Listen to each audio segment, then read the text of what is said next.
Justice for ஜின்னி. இதில் ஜேஜேன்னு போட்டதுனால எனக்கு அவங்க ஞாபகம் எல்லாம் வந்துருச்சு. மரியாதைக்குரிய பத்திரிகை மற்றும் அனைத்து ஊடக நண்பர்களுக்கும்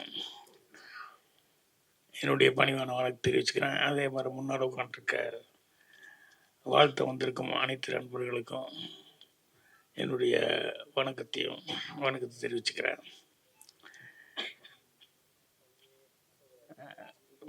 நான் இன்னும் படம் பார்க்கலையேன்னு நினச்சிட்டு இருந்தேன். எல்லோரும் இனிமேல் தான் போட போகிறான்னு. ஆனால் சதீஷ் பார்த்துட்டார் அப்படின்னா. சதீஷ் அவர் நடிகர், இயக்குனர், தயாரிப்பாளர். அவர் சமீபத்தில் பண்ண படம் ஹிந்தி கூட இப்போ ரீமேக் ஆகுது அப்படிங்கிற அளவுக்கு அது சக்ஸஸ்ஃபுல்லாக பண்ணியிருந்தார். ஸோ ரொம்ப சந்தோஷமாக இருக்குது. நான் படங்கள் இப்போல்லாம் ரீமேக் பண்ணுறதுங்கிறது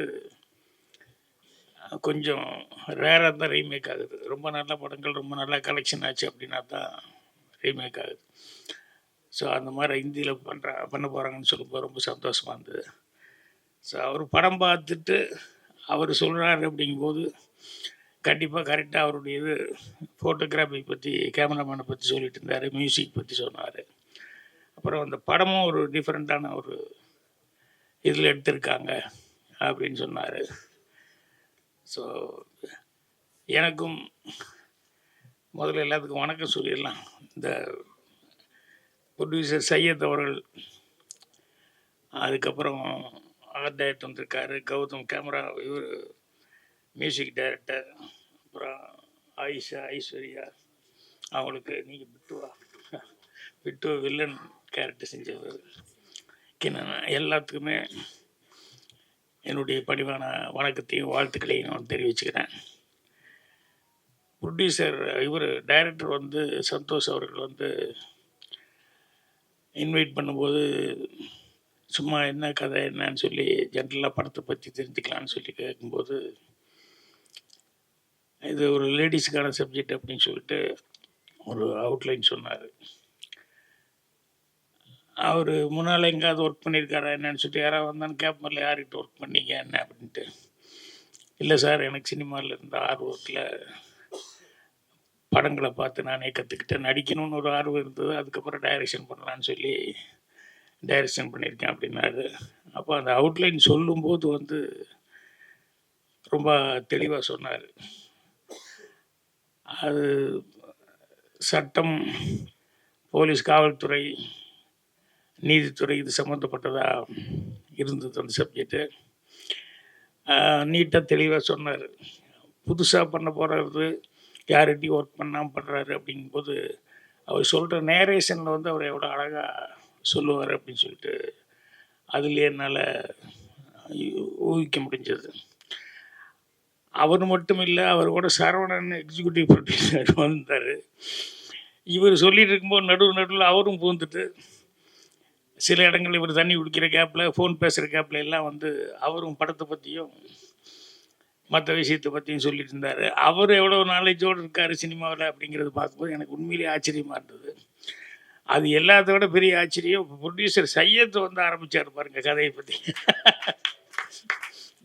ஸோ வெறும் பணம் போட்டு படம் பண்ணுற தயாரிப்பாளராக மட்டும் இல்லாமல் அவரும் இந்த கதை என்ன ஏது அப்படிங்கிறதெல்லாம் கேட்டு தெளிவாக இதை பண்ணியிருக்காரு அப்படின்னு சொல்லும்போது அதை தான் கேமராமேன் யாரோ பேசும்போது சொல்லிட்டாங்க, எல்லாருமே கதையை பற்றி பேசிட்டாங்க, இனிமேல் நான் அதை பற்றி என்ன சொல்கிறது அப்படின்னு சொல்லிட்டு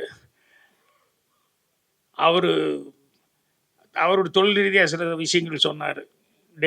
டே எஃபெக்ட்டுக்கு என்ன கேமரா யூஸ் பண்ண, எதை வச்சு ஷூட் பண்ண, நைட் எஃபெக்ட்டுக்கு அதுக்கு காரணங்கள் இதெல்லாம் சொன்னார். ஸோ சதீஷ் அவர்கள் பர்டிகுலராக கேமராமேனை அப்ரிஷியேட் பண்ணியிருக்காருங்க போது எனக்கும் படம் பார்க்கணும் அப்படிங்கிற மாதிரி ரொம்ப ஆர்வமாக இருந்தது. இது க்ரைம் சம்மந்தப்பட்டது அப்படின்னு சொல்லும்போது எனக்கு ரொம்ப பிடித்தது. நான் அதிகமாக படம் பண்ண முடியல. நான் விடிமுறை காத்திரு பண்ணேன், அப்புறம் ஒரு கைதியின் டைரி, இதுதான் ஸ்கிரிப்ட் பண்ணேன். பாக்கி பூராமே ஃபேமிலி ஓரியன்டாக பண்ணேன். ஆனால் எனக்கு உண்மையிலே பிடித்தமானது அப்படிங்கிறது க்ரைமு. நான் சினிமா பார்க்குறதோட க்ரைமு, ஆக்ஷன் இது மாதிரி இருக்கிற படங்கள் தான் நான் நிறைய பார்ப்பேன். அதை ரொம்ப லைக் பண்ணுவேன். ஏன்னா அது செய்கிறதும் கஷ்டம். இவர் முதல் படமே வந்து சந்தோஷ் வந்து எப்படி ஸ்கிரிப்ட் பண்ணியிருக்காருன்னு நினைக்கும் போது எனக்கு ஆச்சரியமாக இருக்குது.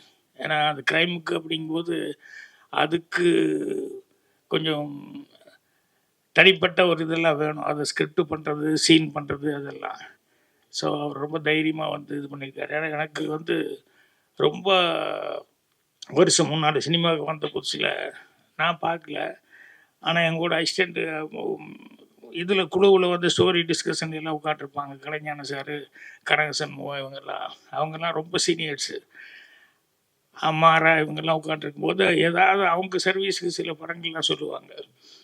அதில் கனகசண்முகம் சார் ஒரு க்ரைம் சப்ஜெக்ட் சொன்னார். எனக்கு ரொம்ப பிடிச்சது அது.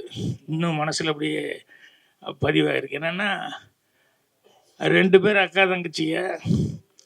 அதில் ஒருத்தி வந்து நல்ல ரிச்சு, நல்ல பணக்காரி ஆயிட்டா. இன்னொரு தங்கச்சி வந்து கொஞ்சம் சுமாராக தான் அவளுடைய சூழ்நிலையில். அவள் எங்கேயோ தனியாக இருக்கிறா. ஐயோ அக்கா ஒரு இடத்துல இருக்கிறா. ஆனால் அக்கா வந்து எவ்வளோ பணம் இருந்தாலும், எவ்வளோ வசதி வந்தால் கூட தங்கச்சியை வந்து எல்லா ஃபங்க்ஷனுக்கும் கூப்பிட்டு அவங்களுக்கு என்ன செய்யணுமோ, என்ன ஹெல்ப் பண்ணணுமோ எல்லாமே பண்ணி தங்கச்சியை நல்லா கவனிச்சிட்டாங்க. இருந்தாலும் மனிதனுக்கு ஒரு பெரிய ஒரு வீக்கான ஒரு சமாச்சாரங்கிறது பேராசை. இப்போ அக்கா என்ன செஞ்சாலும் அந்த தங்கச்சிக்கு வந்து அவள் இடத்துல நம்ம இல்லையே, நம்ம வந்த பணக்காரி போய் நம்ம இல்லையே அப்படிங்கிறது வந்து அவளுக்கு எப்பவுமே என்ன ஹெல்ப் பண்ணால் கூட அது ஒரு சின்ன அவளுக்குள்ள ஒரு இதாக இருந்துட்டு இருந்தது. இந்த இடத்துல நம்ம இருந்து அவ்வளோ நல்லா இருக்கும்னு. அதில் என்னென்னா 2 பேரும் ட்வின்ஸாக இருக்கிறதுனால அசப்பில் 2 பேரும் ஒரே மாதிரி இருப்பாங்க. பேச்சு எல்லாமே ஒரே மாதிரி இருக்கும். வீட்டில் இருக்கிறவங்க ரிலேஷனே சில நேரங்களில் தடுமாறுவாங்க. இது யார் அக்கா யார் தங்கச்சின்னு கூப்பிடுறதுல வந்து ஒரு கன்ஃபியூஷன் அவங்களுக்குள்ள. அந்த அளவுக்கு அவங்க 2 பேரும் ஒரே மாதிரி ஒரு ஒற்றுமை இருக்குது. அப்போ அவளுக்கு ஒரு தப்பான ஒரு எண்ணம் வருது. அக்கா இல்லைன்னா நம்ம அந்த இடத்துல இருந்தோம்னா யார் நம்மளை கண்டுபிடிக்க முடியும் அப்படின்னு சொல்லிட்டு இவ வந்து அக்காவை ஏதாவது பண்ணிவிட்டு நம்ம அந்த இடத்துல வந்து உட்காந்துடுறோம்னு சொல்லிட்டு அந்த செக்கில் கையெழுத்து போடுறது முதல் கொண்டு எல்லாமே வந்து அவள் ப்ராக்டிஸில் வந்து எல்லாம் இருந்துட்டு எல்லாமே பக்காவாக இருக்குது. யாருனாலையும் கண்டுபிடிக்க முடியாதுங்கிற அளவுக்கு. அப்போ ஒரு தடவை வந்துட்டு அக்காவை வந்து பார்த்துட்டு எல்லாத்துக்கும் தெரியுற மாதிரி ஊருக்கு போகிறேன் அப்படிங்கிற மாதிரி சொல்லிவிட்டு அதுக்கப்புறம் திடீர்னு மிட் நைட்டில் யாருக்குமே தெரியாமல் அக்காவுக்கு ஃபோன் பண்ணி ஏதோ ஒரு அர்ஜென்ட் மேட்ருங்கிற மாதிரி வந்து அக்காவை மர்டர் பண்ணி அந்த பாடி எங்கேயோ மறைச்சி இது பண்ணி விட்டு இவ வந்து இவ தான் அக்கா அப்படிங்கிற மாதிரி அடுத்த நாள்லேருந்து அங்கேயே இருந்துடுவாள். ஸோ யாருக்கும் எந்த சந்தேகம் வரல. அந்த அளவுக்கு வந்து அவள் பக்காவாக வந்து அக்கா மாதிரியே எல்லாமே பிரிண்ட் பண்ணிட்டு இருப்பாங்க. அந்த மாதிரி எல்லாமே செக்கு கையெழுத்து போடுறது அது இது எல்லாத்துலேயும் பர்ஃபெக்டாக இருந்ததுனால யாருக்குமே எந்த சந்தேகம் வராது. அப்போ திடீர்னு ஒரு போலீஸ் ஆஃபீஸர் வருவார். வந்து அவர் வந்து அந்த பொண்ணுக்கிட்ட வந்து கேட்பார், இந்த மாதிரி உன் அக்கா எங்கே அப்படின்னு. இல்லை நான் தான் அக்கா அப்படின்னு இவ சொல்லுவா. இல்லை அக்கா எங்கேன்னு சொல்லு அப்படின்னு சொல்லி கேட்டால் இல்லை நான் தான் அக்கா, உனக்கு என்ன சந்தேகம், எதில் சந்தேகம் அப்படின்னு. அப்படின்னா அப்போ ஒன்றும் இல்லை, ஒரு விஷயம் என்னன்னா உங்கள் அக்கா வந்து ஒருத்தரை கொலை பண்ணிட்டா, அதுக்கு எல்லா எவிடன்ஸ் இருக்குது. அதனால் அக்காவை தான் தேடிட்டு வந்தேன் நான். அதனால் நீ உட்காண்ட்ருக்க. அதனால் இப்போ 2 விஷயம்.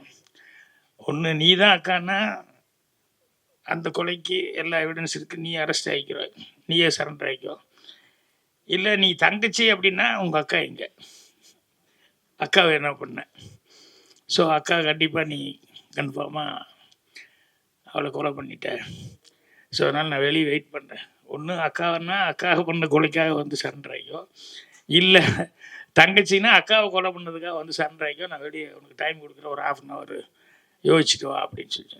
ஸோ இந்த கதை வந்து 50-60 வருஷத்துக்கு முன்னாடி நான் கேட்டது. ஸோ அப்போவே எந்த அளவுக்கு அவங்க புத்திசாலித்தனமாக திங்க் பண்ணி இப்படி ஒரு ஸ்கிரிப்ட் பண்ணியிருக்காங்க அப்படின்னு சொல்லும்போது, அந்த க்ரைமுங்கிறது எவ்வளோ வித்தியாசமான க்ரைமு, எப்படி கதையை வந்து இப்படி திங்க் பண்ணியிருக்காங்க அப்படின்னு சொல்லும்போது ரொம்ப ஆச்சரியமாக இருக்கும். அதே மாதிரி இதில் சட்டம், லாயர் அது இதுன்னு சொல்லி அதெல்லாம் நிறையா வருது. எனக்கு சின்ன வயசுல எல்லாம் வந்து இந்த அந்த கோட்டுக்கிட்டலாம் போட்டு அந்த இதெல்லாம் கட்டிக்கிட்டு யுவர் ஆனர் அப்படின்னு சொல்லிட்டு லாயர்கள்லாம் பேசும்போது பார்த்தா எனக்கு ரொம்ப அது ஒரு பெரிய ஹீரோ மாதிரி எனக்கு ஒரு ஃபீலிங். அதனால் நம்ம லாயருக்கு தான் படிக்கணும் அப்படின்னு சொல்லிட்டு சின்ன வயசில் ஆசைப்பட்டேன். அப்புறம் பார்த்தா சூழல்கள் அது படிக்க முடியல. அப்புறம் கடைசியில் எதுவுமே டிகிரிக்கே படிக்க முடியல போச்சு. அது வேறு பிஎஸ்சியே ஃபெயில் ஆகி வந்துட்டோம். இந்த லாயர் அப்படின்னு சொல்லும்போது சினிமாவில் வந்து திருடன் வந்து ரொம்ப புத்திசாலித்தனமாக என்னென்ன பாதுகாப்பு பண்ணி வச்சுருந்தாலும் அதை வந்து எல்லாத்தையும் தாண்டி எப்படி வந்து திருடிட்டு போகிறான் அல்லது ஒரு தப்பு பண்ணிட்டு போகிறான், க்ரைம் பண்ணிட்டு போகிறான் அப்படிங்கிறது அவனுக்கு அதுக்கு ஒரு புத்திசாலித்தனம் வேணும். இதையெல்லாம் தாண்டி போலீஸ்னு ஒரு டிபார்ட்மெண்ட் வருது. வந்து அவங்க உள்ளே வந்து இது எப்படி இந்த எவன் இப்படி திருடிட்டு போயிருப்பான், எந்த வழியாக வந்திருப்பான், எந்த வழியாக அப்படி பண்ணியிருப்பான், அதுக்கு என்ன எவிடன்ஸ் இருக்குது அப்படின்னு சொல்லிட்டு அவன் வந்து மண்டை உடைச்சி கடைசியில் கரெக்டாக கண்டுபிடிச்சி போலீஸ் வந்து அவனை அரெஸ்ட் பண்ணுவாங்க. அதுக்கு ஒரு பெரிய மூளை வேணும். இது ரெண்டையும் தாண்டி அதுக்கப்புறம் வந்து இந்த திருடன் மூளையே கெட்டிக்காரத்தனம், அது கண்டுபிடிக்கிறது போலீஸுக்காரர் அதோட கெட்டிக்காரத்தனம். கடைசியில் அதுக்கப்புறம் லாயர்கிட்ட போவாங்க. அவர் இந்த கேஸை வாங்கிட்டு அவர் கேட்பார், என்ன பண்ண ஏது பண்ண அப்படின்னு சொல்லிட்டு. இவன் இப்படி தான் தப்பு பண்ணிட்டான், அது பண்ணிட்டான் அப்படின்னு சொல்லும்போது இவன் திருடினதில் எப்படி, இவன் பிடிச்சது எதை வச்சு பிடிச்சான் அப்படின்னு சொல்லிட்டு இதை உடைக்கிறதுக்காக லாயர் அவரு மூளையை பிரயோகப்படுத்துவார். அது இதை விட கிரேட்டு. இருக்கிறது இல்லைன்னு பண்ணிடுவார், இல்லைங்கிறது இருக்கிறதுன்னு சொல்லி பண்ணிடுவார். ஸோ அந்த லாயர் மூளைங்கிறது இது ரெண்டு விட வித்தியாசமான ஒரு பிரெயின். ஒரு கேஸ் வந்து ஒருத்தன் பட்ட பகலில் வந்து வெட்டியிருக்கான், எல்லோரும் பார்த்துருக்காங்க, எல்லா எவிடன்ஸும் கரெக்டாக இருக்குது. கடைசியில் வந்து யாருனாலையும் ஒன்றும் பண்ண முடியாது, அவனுக்கு ஜட்ஜ்மெண்ட் வரப்போகுது அப்படின்னு சொல்லும்போது அப்போ அவன் வந்து யாரோ ஒருத்தர் வந்து இந்த லாயர் இப்படி அவர் எப்படியா வெளியே கொண்டு வந்துடுவார் அப்படின்னு. அப்போ அவங்க கூட இருக்கவங்களுக்கு யாருக்குமே நம்பிக்கை இல்லை, இந்த லாயர் இப்படி வெளியே கொண்டு வர முடியும், எல்லோரும் விட்னஸோடு பார்த்துட்டாங்க, பகல்லையே நடந்தது, இதுக்கு சான்ஸே இல்லையா அப்படின்னா இல்லை அப்படின்னா அவர் கொஞ்சம் ஃபீஸ் அதிகமாக கேட்பார், ஆனால் கண்டிப்பாக வெளியே கொண்டு வந்துடுவார் அப்படின்னு. அப்புறம் போனால் ஒரு 25 லட்சம் கொடுத்தீங்கன்னா கொண்டு வந்துடுறேன் நான் அப்படிங்கிற மாதிரி சொன்னால் யாருக்கும் நம்பிக்கை இல்லை கண்டிப்பாக கொண்டு வந்துடுறேன் அப்படின்னு சொல்லிட்டு அடுத்த நாள் வந்து கோர்ட்டை வந்து வாதாடும்போது அவர் வந்து என் ஆள் கொலை பண்ணான்னு சொல்லியிருக்காங்க. அதுக்கு வந்து ஒரு அறுவாடை கொண்டு வந்து வச்சுருக்காங்க. அதனால் ஒரு 1/2 hour 1 hour டைம் எடுத்து அதுக்கப்புறம் நீங்கள் தீர்ப்பு சொல்லுங்கள் அப்படின்னு சொல்லி ஜட்ஜுக்கிட்ட அந்த அறுவாள் எடுத்துகிட்டு போய் கரெக்டாக வெட்டினாள் அவருடைய பிளட்டு தானா அப்படின்னு சொல்லி அதை செக் பண்ணிட்டு வந்து சொல்லுங்கள் அப்படின்னா ஒரு 1 hour கழித்து வந்து அதில் இருந்த ரத்தம் மனுஷ ரத்தமே இல்லை, ஆடு வெட்டி அந்த ரத்தம் தான் அப்படின்னு சொல்லி ரிப்போர்ட் வந்துடுச்சு. இவர் என்ன பண்ணாருன்னா டிபார்ட்மெண்ட் ஆளுக்கு இவ்வளோ லட்சம் வாங்கினார் இல்லையா, அதை பாதுகாப்பாக வச்சுட்டு பண்ண போலீஸ்காரன் அவனுக்கு ஒரு 5 லட்சத்துக்கு கொடுத்து அதை ஒரு 1 hour மட்டும் கொண்டு வந்துட்டு அப்புறம் மறுபடியும் திருப்பி கொண்டு போய் வச்சிடலாம் கொடுன்னு சொல்லி அதை வாங்கிட்டு வந்து க்ளீனாக அதை க்ளீன் பண்ணிவிட்டு ஆட்டை வெட்டி அந்த ரத்தத்தை வந்து இது பண்ணதுக்கப்புறம் கொண்டு போய் உள்ளே வச்சிரு அப்படின்னு சொல்லி அதை மாற்றிட்டாரு. ஸோ அவ்வளோ பணம் 25 லட்ச ரூபா அப்படின்னு சொல்லி கேட்டவர் வந்து எவ்வளோ புத்திசாலித்தனமாக அந்த அறுவாடையே வந்து இது மனுஷ ரத்தமே இல்லை அப்படிங்கிற அளவுக்கு பண்ணியிருக்காரு. அப்படிங்கும்போது அந்த லாயருக்கு உண்டான அந்த பிரெயின் அப்படிங்கிறது. ஸோ இது எல்லாத்த விட இன்னொன்று பாருங்கள், திருடன் கெட்டிக்காரன், அதுக்கப்புறமா வந்து போலீஸ் அதை விட கெட்டிக்காரன், லாயரை அவங்க எல்லாத்தோட கெட்டிக்காரன். ஆனால் இதையெல்லாம் தாண்டின ஒரு கெட்டிக்காரத்தனம் அந்த மூளை இருந்தால் தான் ஒரு ரைட்டர் ஆக முடியும். ஏன்னா அந்த மூணையுமே கிரியேட் பண்ணுறது இவன் தான்.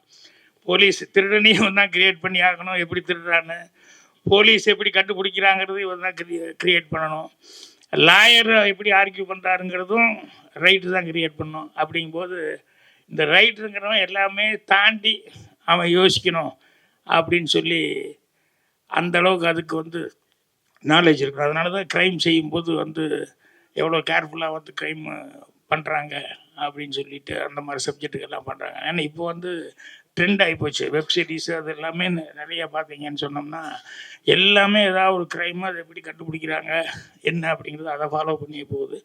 அது என்னென்னா படம் பார்க்கும்போது ஒரு இன்ட்ரெஸ்டாகவும் இருக்கும் அந்த மாதிரி கதைகள் பண்ணும்போது. ஸோ இப்போ என்கிட்ட வந்து பேசிகிட்டு இருக்கும்போது கூட ஒரு 2 படத்தை பற்றி சொல்லிக்கிட்டு இருந்தார். அவசியம் பாருங்கள், இந்த படங்கள்லாம் உங்களுக்கு பிடிக்கும் அப்படின்னு சொல்லிட்டு. ஸோ அவர் வந்து க்ரைம் வந்து இந்தளவுக்கு ஃபஸ்ட்டு படம் இந்த ஜஸ்டிஸ் ஃபார் ஜென்னி அதை வந்து அதுதான் க்ரைமாக அதை வந்து மெயினாக வச்சு பண்ணியிருக்காரு. ஸோ ஒரு தப்பு நடக்குது அப்படிங்கிறது நமக்கு தெரிஞ்சிருச்சு, கதையில் வந்து இது பண்ணுச்சு. அதை வந்து அந்த தப்பை வந்து நிவர்த்தி பண்ணுறதுக்கு அந்த கேஸை மறுபடியும் எடுத்து ஏதோ பண்ணுறாங்க அப்படிங்கிற மாதிரி இந்த கதை வந்து ஒரு அவுட்லைனில் கேள்விப்பட்டேன். ஸோ கதை வந்து கேட்டப்போவே ரொம்ப இன்ட்ரெஸ்டிங்காக இருந்தது. இப்போது சதீஷ் அவர்கள் எல்லாம் சொன்னதுக்கப்புறம் பார்த்தா எப்போ படம் போடுவாங்க அப்படிங்கிற அளவுக்கு இருக்குது. ஸோ அவசியம் இந்த மாதிரி படங்கள் வந்து இது யார் எவ்வளோ பேர் நடிச்சிருக்காங்க, எவ்வளோ ஃபெமிலியர் அப்படிங்கிறத விட சப்ஜெக்ட் நல்லா இருந்து அதுக்கு தகுந்த மாதிரி ஆர்டிஸ்ட்டுக்கு வந்து கரெக்டாக பர்ஃபார்மன்ஸ் பண்ணியிருந்தாங்க அப்படின்னு சொன்னோம்னா கண்டிப்பாக படம் பார்க்குற எல்லாத்துக்குமே அது ரொம்ப இம்ப்ரெசிவாக இருக்கும். ஸோ அதனால் இந்த படத்தை நானும் எதிர்பார்த்துட்ருக்கிறேன். கண்டிப்பாக பத்திரிகையாளர்கள்லாம் வந்து இந்த மாதிரி அது எல்லாமே பொதுவாக நீங்கள் வந்து படங்களுக்கு வந்து பத்திரிகை மற்றும் டிவி ஊடக நண்பர்கள் அவங்க வந்து கொடுக்குற அந்த ஃபஸ்ட்டு பேஸாக அவங்க வந்து ஓப்பனிங்கை வந்து பார்த்துட்டு அவங்க சொல்கிறது வச்சு, ஏன்னா நிறைய பேர் இன்றைக்கும் சினிமா பார்க்குறவங்க ரிவ்யூவில் என்ன வந்திருக்கு பார்த்துட்டு போகலாம், சும்மா அனாவசியமாக காசு செலவு பண்ண வேண்டாம் அப்படிங்கிற லெவலில் தான் இருக்காங்க. அதனால் எல்லாருமே வந்து அந்த ரிவ்யூக்காக வெயிட் பண்ணுறாங்க. ஸோ உங்களுடைய ரிவ்யூங்கிறது வந்து இந்த மாதிரி சின்ன படங்களுக்கு நல்ல படங்களுக்கு கண்டிப்பாக ஒத்துழைப்பு கொடுக்குற அளவுக்கு இருக்கணும். அதை நீங்கள் செய்வீங்க அப்படின்னு சொல்லிட்டு நான் நம்புகிறேன். ஸோ இந்த டீமுக்கு எல்லாத்துக்குமே வந்து அட்வான்ஸாக என்னுடைய வாழ்த்துக்களை தெரிவிச்சுக்கிறேன். சதீஷ் படம் எப்படி ஹிந்திக்கு போச்சு அதே மாதிரி வந்து இவருடைய படமும் இந்த படமும் வந்து ஜஸ்டிஸ் ஃபார் ஜென்னியும் வந்து கண்டிப்பாக அடுத்த லாங்குவேஜ்லாம் இப்போவே பை லாங்குவேஜ்லாம் எடுத்துக்க எனக்கு தெரியாது, நான் தமிழ் தான் அப்படின்னு. அப்புறம் என்னடா ஒரே கேரளா வாடையாக இருக்குது, எல்லாருமே மலையாளத்தில் கொஞ்சம் பேசுகிறவங்களாம் நிறையா பேர் இருக்காங்க அப்படின்னு சொல்லி அப்புறம் கேட்டால் ஒருத்தர் பேசும்போது தான் தெரிஞ்சது பை லாங்குவேஜில் தான் பண்ணியிருக்காங்க, தமிழ் அண்ட் மலையாளம் அப்படின்னு சொல்லி. ஸோ அதனால் அடுத்தது வந்து அடுத்த லாங்குவேஜுக்கெல்லாம் கூட இந்த படம் வந்து ரீமேக் ஆகி சக்ஸஸ்ஃபுல்லாக போகணும் அப்படின்னு சொல்லி என்னுடைய வாழ்த்துக்கள் தெரிவிச்சுக்கிறேன். நன்றி, வணக்கம்.